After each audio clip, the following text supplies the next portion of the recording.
next thing I want to move on to is we're going to talk about everybody in U2. So let's talk about recording the Edge. What's that like, and what do you got to be prepared to do? I mean, again, it's kind of the same thing. You just got to be ready. I mean, we literally have a setup out in the studio. We have most of the guitars are actually done with amps in the control room. We would have that corner would have a bunch of Edge's amps, and there'd be a bunch out there, and it just really depends on the sound, the guitar, where we go, and it might be set up over there. I mean, again, it's all about just ideas are flowing. You never know what's going to happen. You just got to be ready for anything. Do you feel like there was an evolution of where he wanted to take his guitar sound for this album? It sounded to me that when I was listening to it, I got the impression in one way it sounded very advanced, but there was also a lot of throwback, kind of classic rock kind of leanings towards it. What was the way to do that? I mean, I don't really know obviously what their internal thinkings are of what they're going for. I mean, the bottom line is they know that they want to do the best they can, and they want to continue being this amazing band they are, and so they're constantly striving to just do something different, do something special, and just keep taking it to another level. Right. How do you mic guitar amps in general, and how did you apply that towards recording the Edge? With them, I kind of kept it simple because we had so many different setups. I usually just kept it one mic, maybe a Cole or a 57.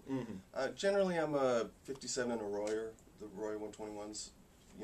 The two of them together, I find is a great kind of mix of body with the Royer, and 57 you get the little high top end stuff. And so you'll put both mics on the end? Yeah. I'll usually just kind of have them both on the cone and use a blend of them all. You can just kind of change up the mixture depending on the sound you're going for. But with U2, we pretty much just kept it simple. Just one mic, so you're just ready. I mean, the key for that is just being ready and at all times.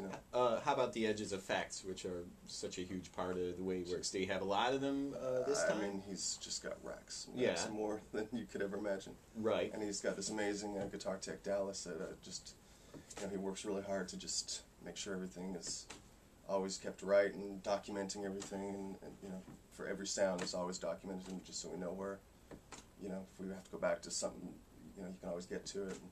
And he definitely has working hard at keeping that going. Was there a pedal you noticed he was using that was giving some really interesting results? Geez, I mean, he had 100 pedals he was using. I mean, literally, it could just you could just go for sounds like, let me try this, and just be.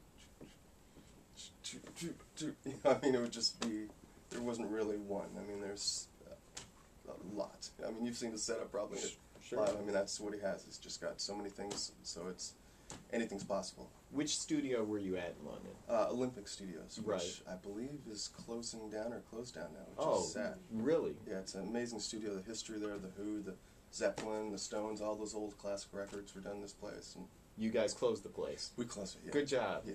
Well, but what a way to go. A blaze of glory. Yeah.